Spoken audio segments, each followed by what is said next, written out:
Have you ever wondered why? When? How much? What if? Well, you're in luck, because you're listening to the Hypotheticast. 3 best buds. On a mission. To ask all the questions? And get all the answers.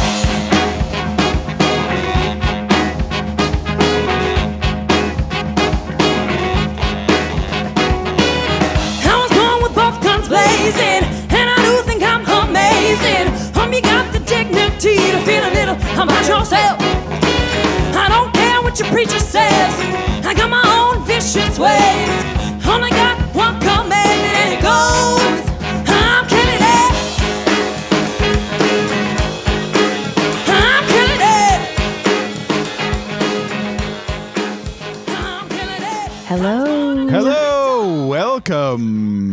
Oh, thank you. Here we are on the red carpet of the Hypotheticast Oscars. Oh, yeah. Oh, that's fun. That's fun. Yeah. Look, all the stars are out tonight. Yes, baby. look up in the sky. The stars are falling down. Oh my gosh, it's a meteor shower here at our movie theater. That would be so nice. David, what are you wearing? I'm wearing a piece from the fall collection. Wait, that's the fall collection at the local art museum, David.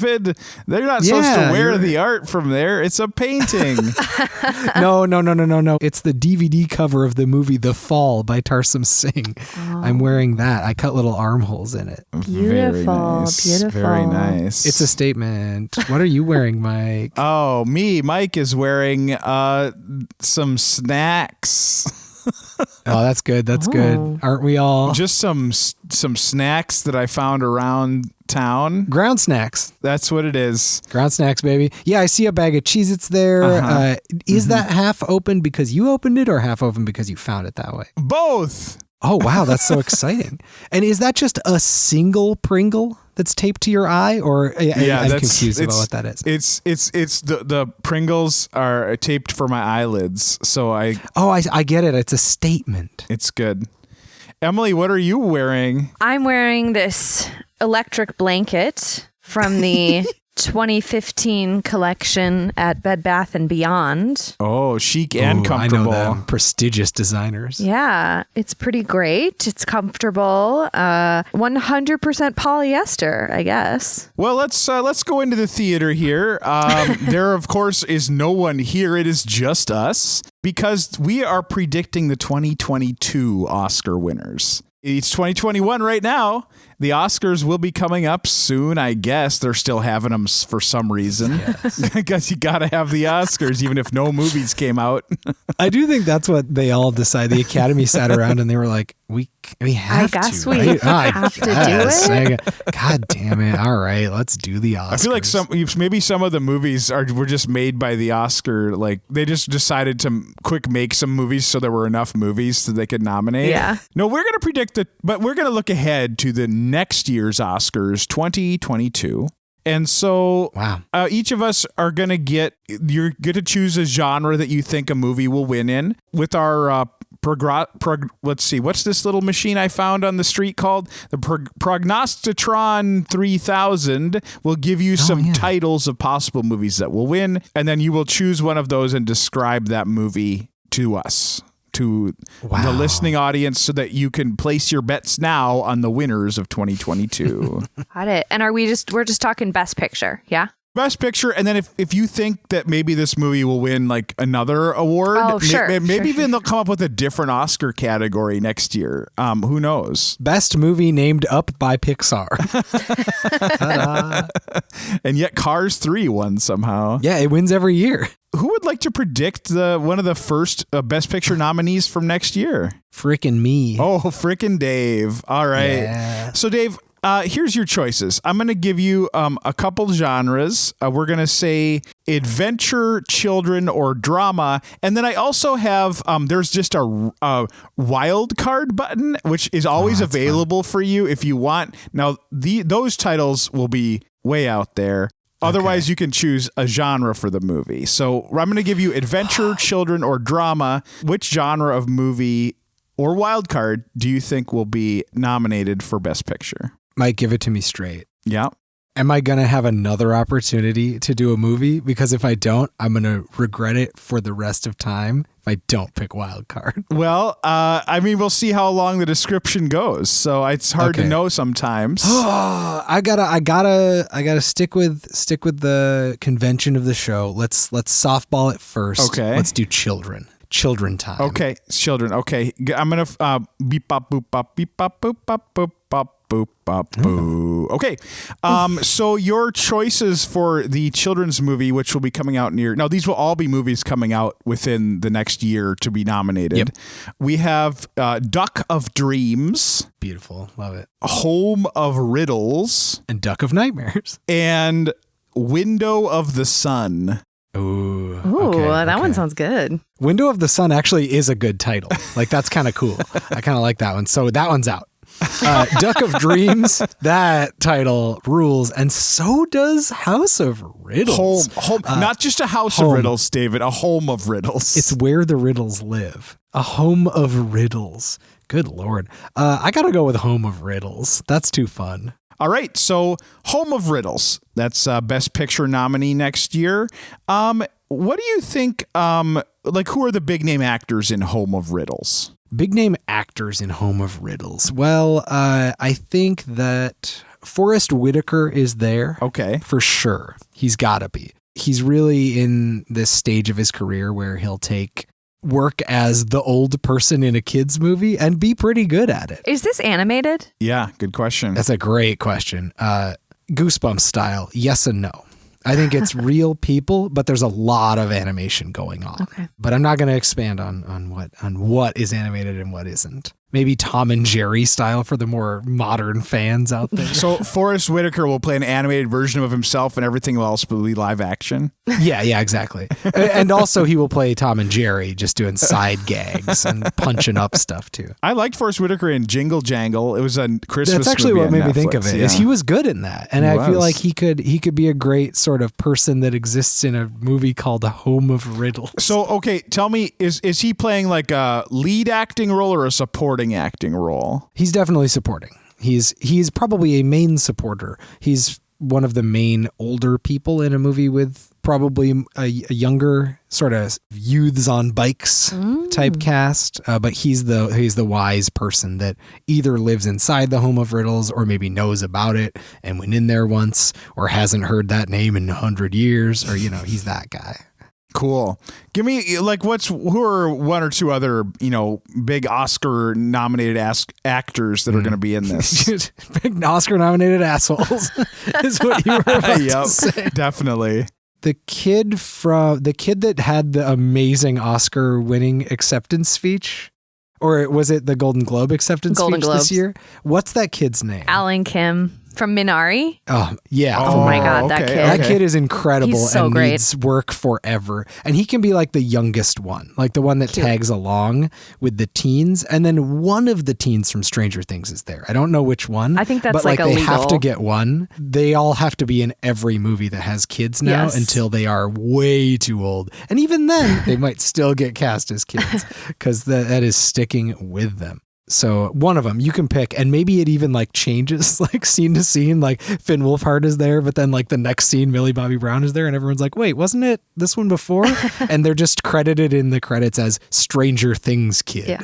I'm getting a sense of what this movie might be like. Home of Riddles. Home of Riddles. Can you tell me what would describe the opening scene of this movie? What's going to draw people into it? The opening scene of this movie is because it's a children's movie, it's not going to start in some intense, scary way. Okay.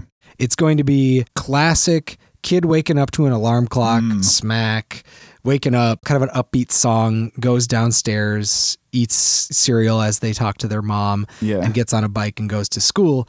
And as they do all this and the upbeat song plays, they get on the bike and they start riding down the street, and we get a side view of them riding past all the houses. And as that happens, the music starts to get a little bit more ominous. Okay. And then stops as they bike past a house that is the classic haunted house. No one's been in it in a long time. It's gray. There are veils on all the windows, and there's no sound, and a goosh of wind, a gust of wind comes and blows a bunch of leaves up, and the leaves in the air form the title Home of Riddles above that house, and then the camera stops and the kid continues off screen. Love that. Nice. And that's the title card. Yeah. I would watch that movie Yeah, already. I'm excited. Yeah. Can't wait. Yeah. Okay, tell me, if this is a Best Picture nominee, I want you to tell me the moment they play when they're reviewing all the movies that were nominated. They say, and Best Picture nominee, Home of Riddles,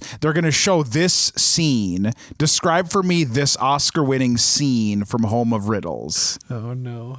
I don't much like that. Well, the scene that they'll probably play is, it's about halfway through the movie, because that's usually the best time for like an intense scene that doesn't give too much away. Sure. But it does give enough away to like tease how interesting, and this is a Best Picture nominee. This isn't like someone being nominated for Best Actor or something. This is here's Best why this Picture. movie is the best children's movie. No, not just Or Best Children's, Best Picture. It's a children's movie, but it was so dang good. If we look at the history of Best Picture winners, Yeah. I think it's okay for a kids movie to win. I think there's a good lot of even. great kids movies that should have Yeah. won. Kids movies have been nominated for sure. I'm Gotta trying be. to think, actually. The only one I can think of is Beauty and the Beast. I think one of the things that makes this movie a Best Picture nominee is the effects. This home is MC Escher-esque. Okay. And the kids, when they travel inside it, it's never the same. And there are always weird puzzles to solve to try to get back out of it. And so a kid will go in and be like, oh, hey, I went in there and I had to like match these things to these things on a wall. And then there were a bunch of shapes and lights. And eventually I was dropped through a trapdoor and tumbled out the front of the door. Like, it's very disorienting. And the kid comes out and tells their experience. And writes it down. It was like, okay, this is how you get out. And they're all having fun. But then that kid goes in and they're just like trapped in a pit with a bunch of sharks, and they have to find the right valve to drain the thing so that they can, get out the sewer on the bottom or something. It's always a different, weird, pan-dimensional sort of space. Okay. And so I think the scene that they show is the shark one. I think that's because that's really intense. Yeah. And there's two kids in there specifically. Okay. And the reason that they show that for Best Picture is that this is a movie that is really, really, it's about how much the kids grow together and they love each other. And the true riddle was friendship, and they solve it at the end. And the kids look into each other's eyes and they say the true riddle was friendship, and we solved it. And then they kiss and then they swim down. That's the romantic kids too. And that's another twist. So wait, they kiss. In the middle of the movie, they find out that the true riddle is friendship. Yeah. What's the rest of the movie? They find out. The rest of them is trying to solve the riddle because they know what the riddle is, but they haven't solved it yet. And they kiss, and that's the beginning of friendship, as everyone knows. Sure. And then they swim down, and that's when the scene ends, and the sharks are all coming. And so nobody knows if they live or if they die, but they do because it's a kids movie. Oh, I want to watch that. So tell me, real quick, the last shot of the movie, right before we go to the credits rolling, what is the last shot of this movie, Home of Riddles?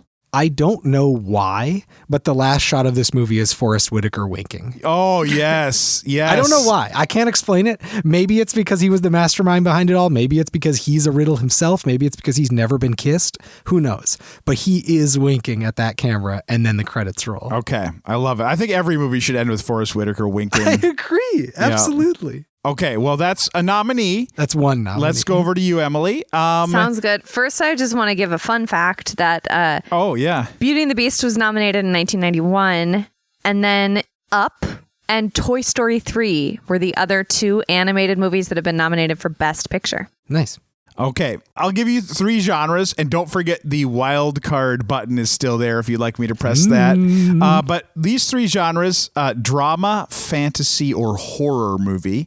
Which one of those do you think might get nominated for a Best Picture next year? I'm just going to go for the classic drama. All right, drama. All right.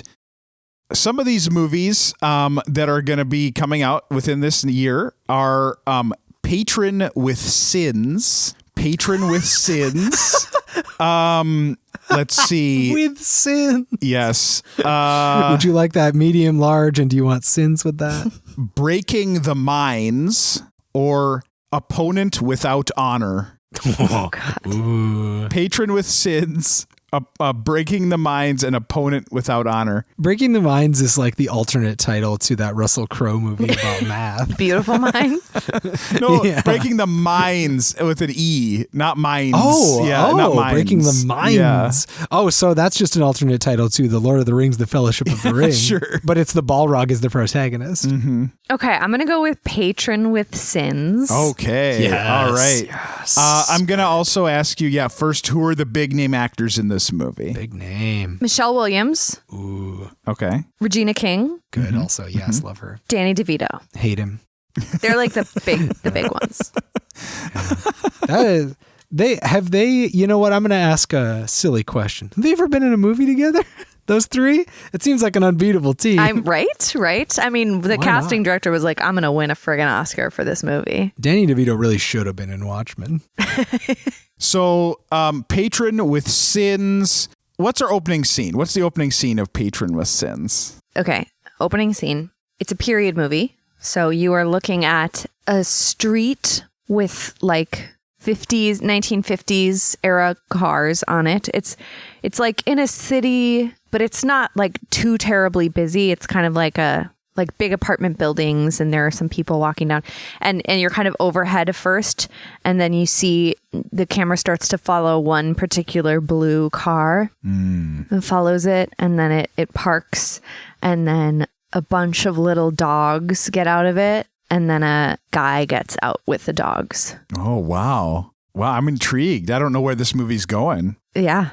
I think I just got to know now, like, what's our Oscar-winning scene? Like, what's our Oscar-winning moment from this movie? Why? The Oscar-winning scene is in like a grand study type office, like dark mahogany wood, and Danny DeVito is sitting at a desk.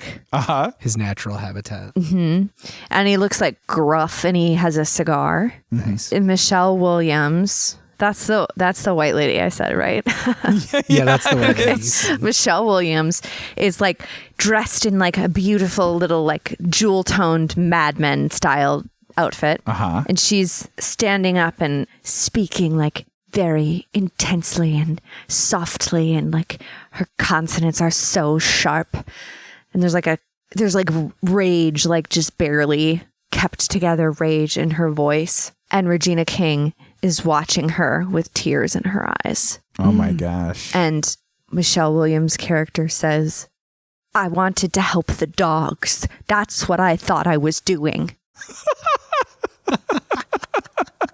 Oh man! Then it cuts off and everybody claps. It's okay. There's like a swell of the music dogs behind it, and then it cuts off, and you cut to the crowd and the Oscars clapping, cheering. I love that Regina King is just there, just sad, just watching. This is like one 15-second Tell me this doesn't clip. sound like a movie, though, right? Oh, it is 100%. It sounds like a movie. Here's another element I want to know about this movie. I'm thinking somewhere in this movie, there's going to be a cameo that no one sees coming.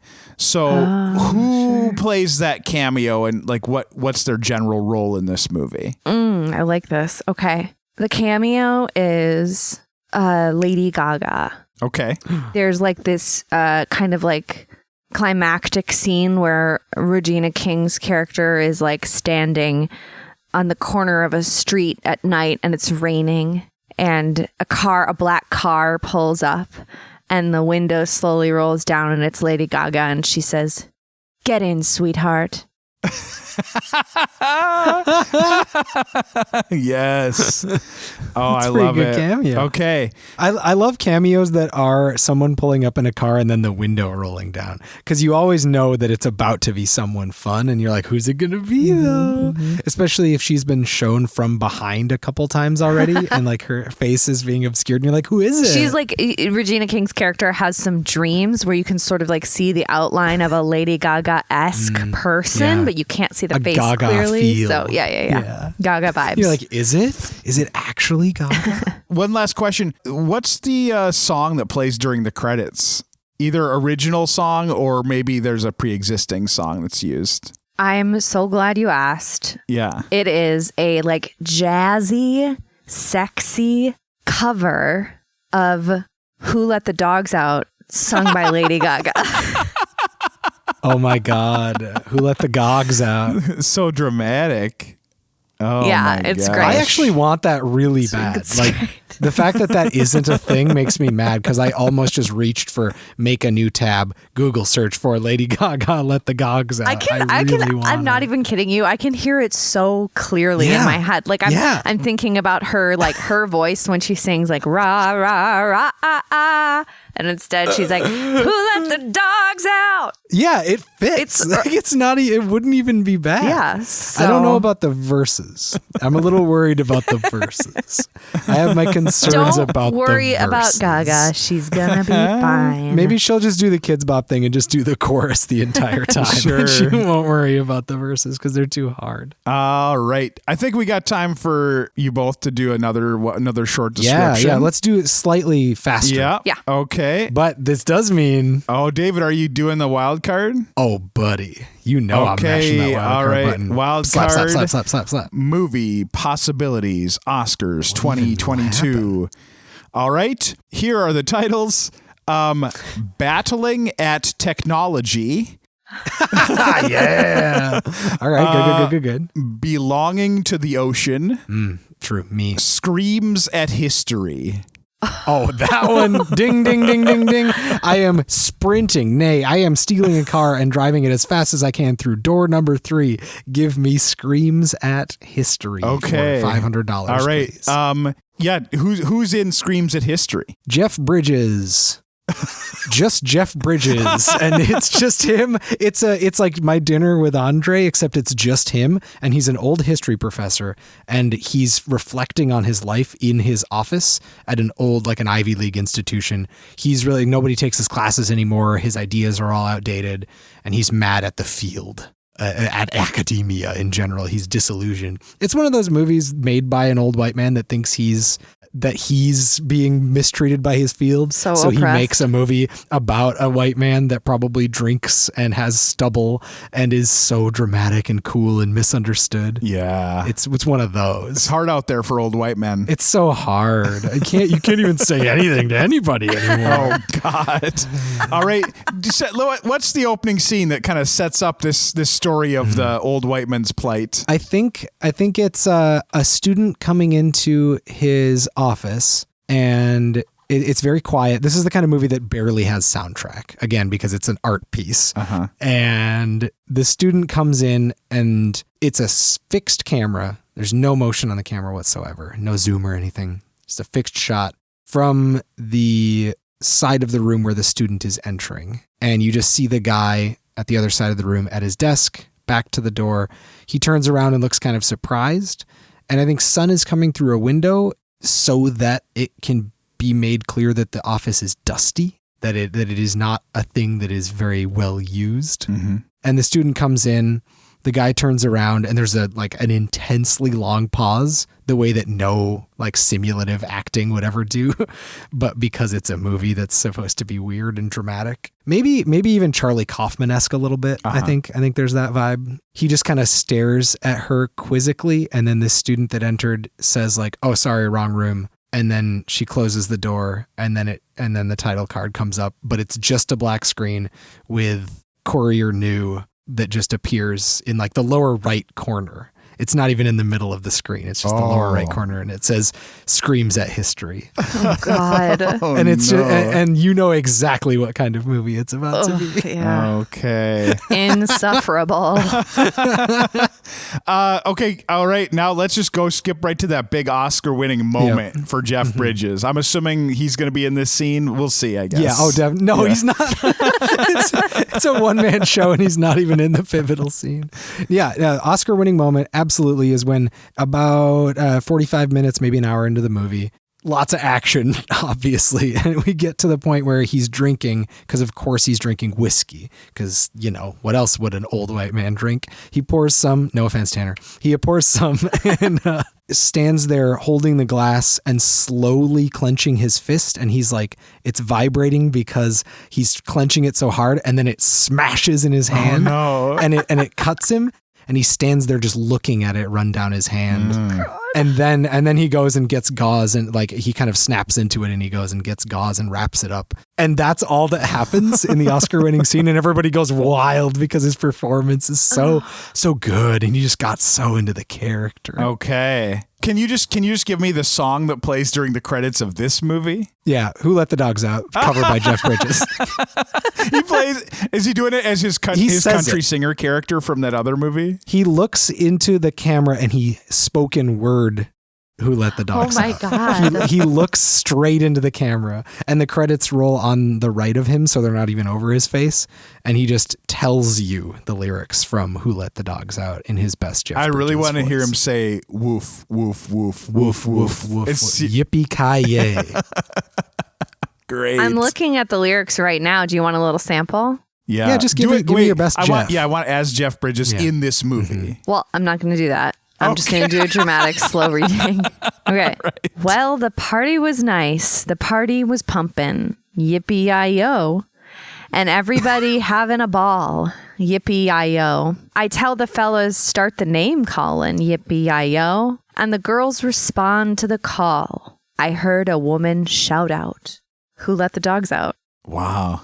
Maybe he says the line, I heard a woman shout out at some other point in the movie. Like, actually, I think Who Let the Dogs Out is a weird inspiration for this movie. Okay. And there are lines from it sort of said by him throughout the film at completely like non sequitur moments. Okay. He just says them. And we're supposed to assume that they are a part of his dark past or his probably divorced spouse or, something like that. Okay. I think. And then at the end, it becomes revealed that he's just been a man obsessed with the song Who Let the Dogs He for Out. sure says the line, say, a doggy is nothing if he don't have a bone. That's absolutely true. Ugh. Oh my gosh. Picturing depressed Jeff Bridges saying, a doggy is nothing if you don't have a bone. Man, that's bad. Wow, I hate this movie. Okay, let's move on. Sorry. Let's move into I'm sorry I made this. our next prediction. Emily, do you think a fantasy, mystery, or nonfiction film will win best or will be nominated for best picture? Or there is the wild card button if you would like to take a gamble with that. Let's go with wild card. Why not? Oh my gosh. All right. Yes. Your wild card predictions are formulating here. We have Invited by the Castle, Shirley Jackson, good. Kicking the Future, or Life Beneath the Universe. Ooh. Okay. I'm going to go with Kicking the Future. Okay, Kicking the Future. Who are our big actors in Kicking the Future? Okay. We have Sandra Oh. Nice. Nice. Oh, I can't think of his name. We can help you think of him. Matthew Fox. Matthew McConaughey. No, it's no Matthew. No, Matthew. Okay, we're going to go with the controversial pick here, Zach Braff. Oh, God. Ooh. He's making a comeback. Yeah. And let's say Donald Glover. Okay. Okay. I like 2 out of those 3. 2 votes I for don't know Zach why Braff you from hate you. Sandra Oh so much, David. Yeah, no, it's just 2 for Zach. Emily, how does Kicking the Future start? So, okay. It starts, you see the outside of a very clean, modern looking office building and a bunch of people kind of streaming in and out. And you follow the back of Sandra Oh as she walks in and gets into an elevator, and she's wearing very kind of beige gray clothing, and she has glasses on, and quirky kind of music is playing, quirky indie style, and she's standing in the elevator with a bunch of other disgruntled looking people, and you hear a little boop, boop, boop sound, and she looks at her watch, and then a hologram comes out of it. So that's what tells you that this is the future. Oh, wow. And she sees a message, and she rolls her eyes ugh. Not again. Yeah. Okay. Is it like the West Wing where it's everybody's getting that message and the president died or whatever? No. I don't remember that show. No, it is not like the West Wing in any way. Good. Okay, let's skip ahead. What's the big Oscar moment for this movie? What's happening? The Oscar moment is Sandra Oh and Donald Glover on the top of a building at like sunset, and they are like in a like climactic, crazy, but like kind of funny scene where they're like running around and like screaming at the sky like crazy stuff. They're just running around. Wait, running around and screaming at the sky like crazy stuff? That sounds like a line from a Rebecca Black song. What are we doing? I love this movie. Like, are they running away from something, or are they just celebrating? It's and like I'm trying to think of like the kind of vibe of scene that it is. Like, you know, remember the scene in Garden State? I'm sorry to keep bringing up Zach Braff references, where they like scream into the big pit. Yeah. Yes. It's like that vibe, kind of. It's actually exactly that vibe. But Zach Braff doesn't get to be in it. He's not in that scene. He's not in that scene. It's intentionally Zach Braff exclusive. Okay, so that sounds intense. Like, definitely a lot of Oscar intensity. Crazy stuff. Okay, can you just real quick describe the scene that's playing right before we cut to credits, right before the credits roll? What's happening in that last scene of Kicking the Future? Okay. In the last scene, Sandra Oh is riding a bicycle in what looks like, it's like a montage scene. So you see her riding a bicycle in what looks like a Mediterranean place. Okay. Very like beautiful. And she has like a satisfied smile. And then you also cut to Zach Braff's character, who's like in an office and his hair is messy and he's kind of rumpled and there are like papers all over the place. And he's like, geez, like that's his vibe. And then Donald Glover. That's my favorite Zach Braff vibe. The other thing that's in like the montage is Donald Glover, who is sitting at a desk at night and like the glow of a computer is on his face and he's like typing and he has like a satisfied smile on his face. Oh, nice. I want to see this movie, even though I really have no idea what it's about still. Well, that's our Oscar nominees for 2022. So everybody get your ballots filled out now because that's it. So I'm still voting for Nightmare Duck or whoever that Duck was. of Dreams. Duck of Dreams. Duck of Dreams. You know what? I forgot to do this at the top of the episode, so I'm going to do it now because real fans still listen. Get out of here, you fake fans. Turn it off now. No. Fake. Unsubscribe. No. I was saying that as real fans have listened to us so far. I'm not commanding anyone to leave. I see. I thought it was like a real 90s kids will know what this means. Right. Okay, this is the announcement of the winner of our Would You Rather Madness from March. We were not able to announce it for our first couple of April episodes because of our recording schedule, but here it is. The winner of our Would You Rather March Madness is Rainy B. And your prize is... Oh, yeah, I'll let you cheer, Emily. Are you cheering, Emily?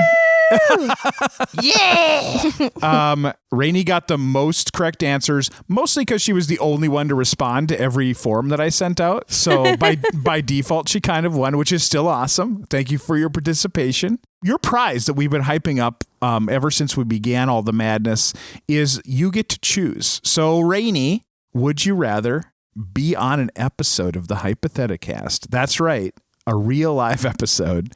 Or would you like to hang out with the Hypotheticast, us? Off the record. Off the record, not... Off the record, we can say anything. Yeah, anything could be discussed, even things that are not hypothetical. So let us know. Just get in touch because you're the winner and you should be very proud of that fact. Anyone else have anything they want to say about life or Rainey or anything? Well, I just think Rainey's pretty cool and has always been a great pal and deserves the best things in life. Married to a pretty cute guy too, so nice job. Whoa.